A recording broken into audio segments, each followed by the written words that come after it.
This video is one of the videos from a course entitled MBTI Learning Styles, A Practical Approach for Educators, Parents, and Learners. This course is available on Udemy, Teachable, and Thinkific.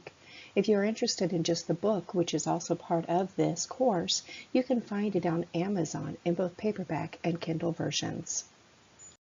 Looking at each of the 8 preferences, let's start with extroversion.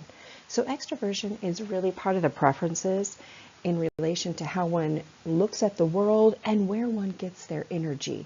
In contrast to extroversion, we would have introversion. Let's move forward. So looking at the MBTI graph of the 16 types, please notice, first of all, that your extroverted people or personality types are located on the outside edges of this graph. So you're going to look all the way to the right and all the way to the left.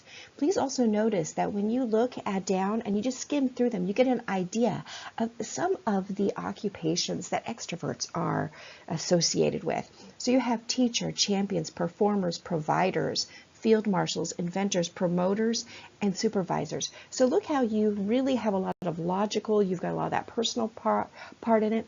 And they do like to sometimes work with the analytical side, but they always are involved with interacting with other people.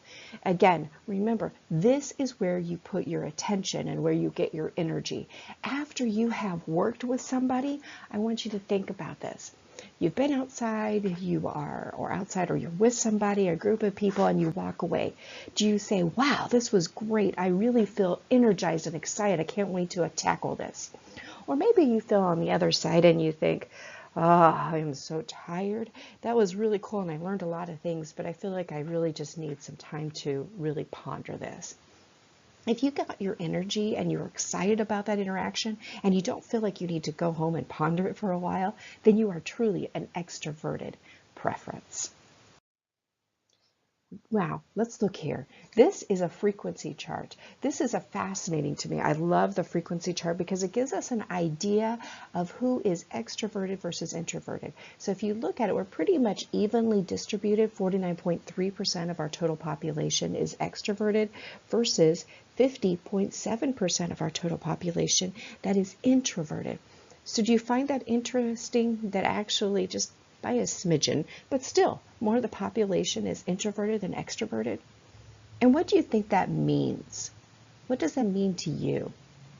So I try to remember when I go out in public that not everybody may be as extroverted as you'd like, or maybe you get treated poorly by somebody, or somebody walks by you and maybe bumps into you and doesn't say, excuse me, and maybe they're not being rude. Maybe they're just actually, a little introverted and they're too shy to actually say something.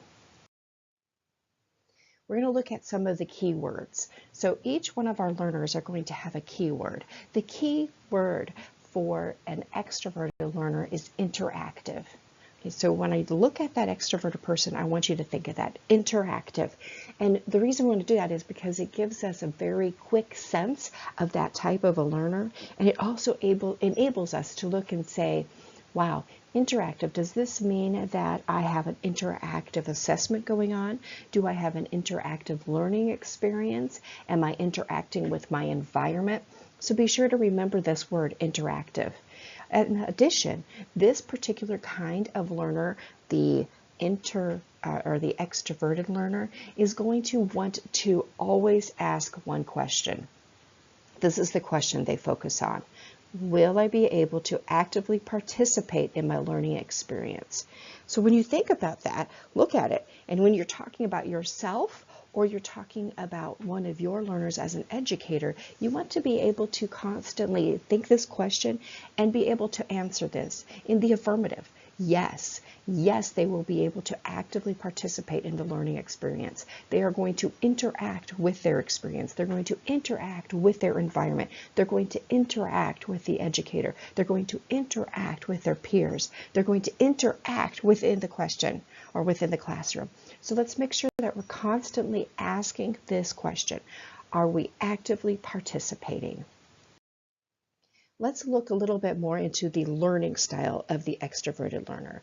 So This is fascinating to me. This is a statistic for you. The unconscious mind is able to assimilate approximately 3 different ideas or concepts, maybe observations, every second. That means that there's about 60,000 different assimilations or ideas, concepts, experiences that are taken in one day. 60,000.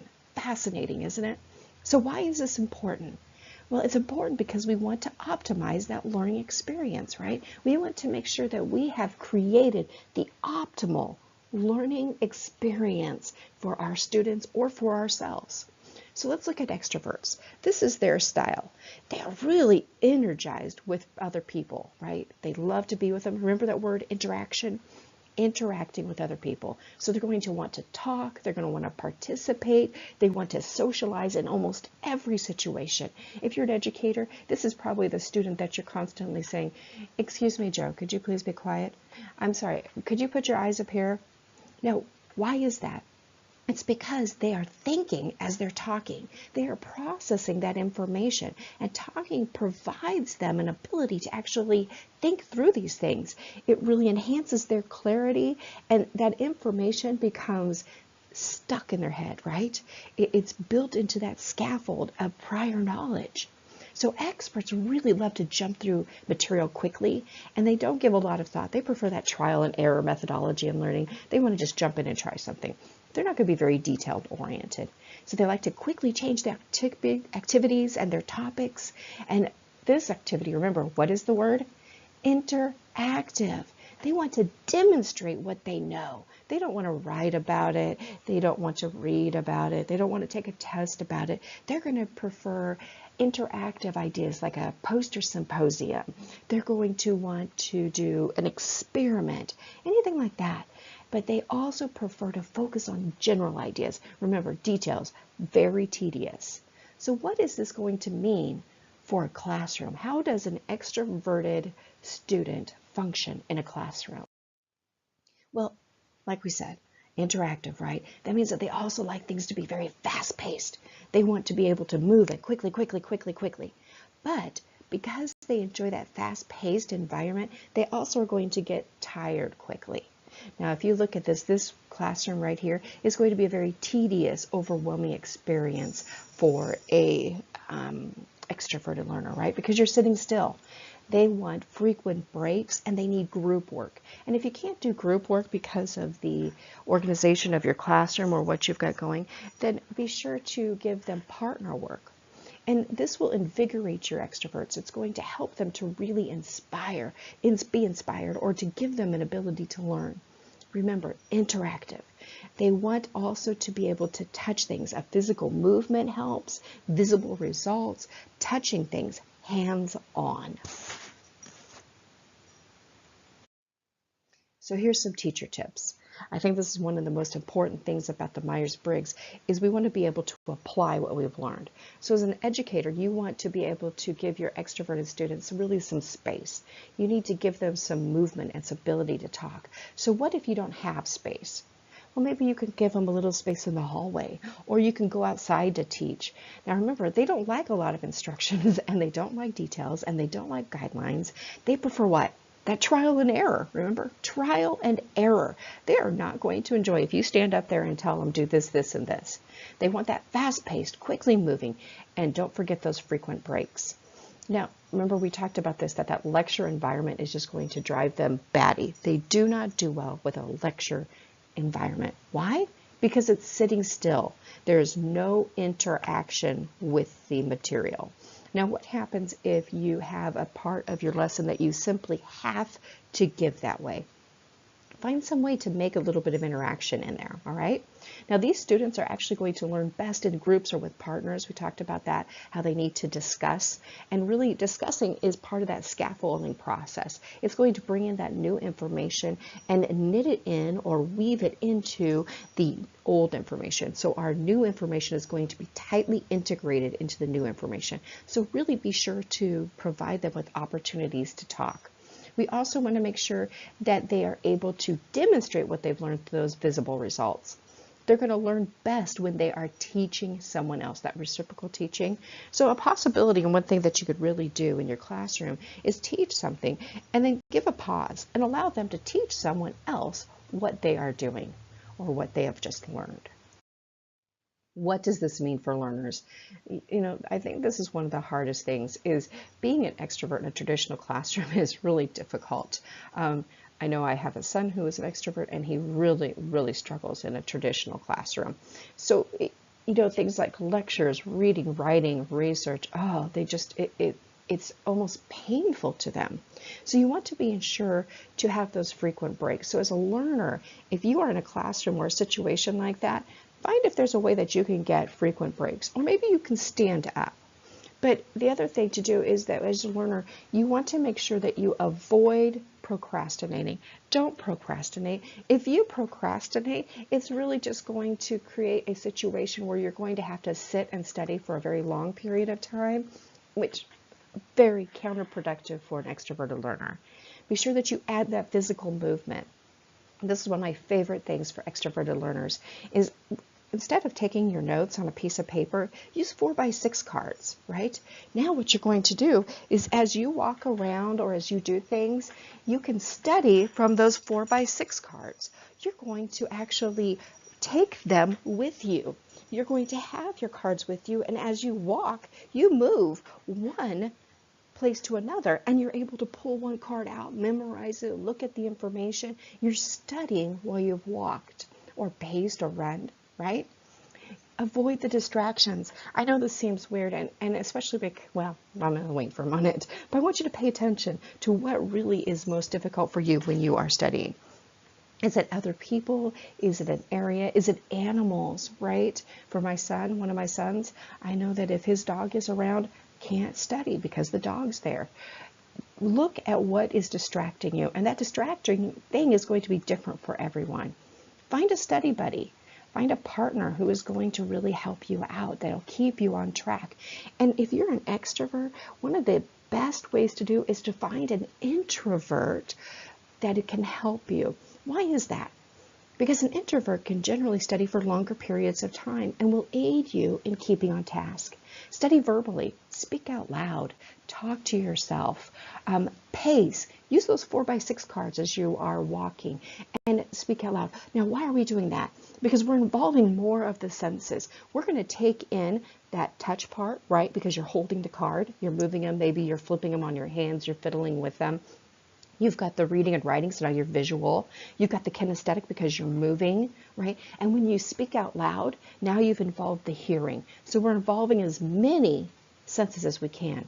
Try turning on noise. Now, I know that sounds extremely contradictory to what I just said. So if it's a distraction, don't do it. But maybe there is an unfamiliar noise, such as music in the background or news. I have a student that turns on headline news and just has it playing all the time while they're studying, and it's great for this student. Try studying in a public place if that helps. This is the greatest thing ever. Make sure that you're well rested, you've exercised, you're well hydrated, and not only does that help you in the learning of the new material, but mostly it gets rid of those distractions. You'll find as an extroverted learner that many times you're going to sit down and you say, okay, I'm going to learn this information, I'm going to learn this information. And what happens? Within a few seconds you say, I really need a drink, I better go get a drink. And then you sit back down, now I've got a drink. Man, I think I might be a little bit hungry. I better go do that. Maybe I'll take a nap. If I were to have a nap, I would feel better. No, make sure that you have all of your physical needs taken care of. Again, choose a place that you study. This is one of my favorite tips for learners, and this is my favorite tips for learners of all types, is to be able to choose a place to study that is yours. It is your same place. You always study in that place. Now, you have trained your mind into believing that is your study place. Pretty cool, right? And I'll tell you, you can find places if you're a college student. Maybe you want to find a quiet place to study. One of my favorite places to study when I was a bachelor student on Purdue University campus is that I found a stairwell in one building that went up one extra flight of stairs to the roof. Nobody ever used that stairwell. It was completely empty, just that last top floor. And I could climb up there. I sat down on the top of that stairwell and I was able to study between my classes. It was an hour every day and I got an extra hour. That place became my study place. And since I had trained myself into knowing it was my study place, when I walked up there, it didn't occur to me to pull out a piece of technology or to doodle or draw or do anything else because I studied. You can use a similar trick with a pencil or pen. If you use the particular pen to study with, use that same pen to take your test. Guess what happens? That pen knows all the answers because that particular pen has been with you since the beginning. Use that reciprocal teaching. Remember the one where you teach somebody what you've just learned. Reciprocal teaching. Be sure to use that. Now, my greatest advice for you, quite frankly, is to experiment with a variety of options. Write down, record what you like and you dislike. In the next lectures, we're going to look at some of these other preferences, and we're going to be able to compare and contrast them to this extroverted preference.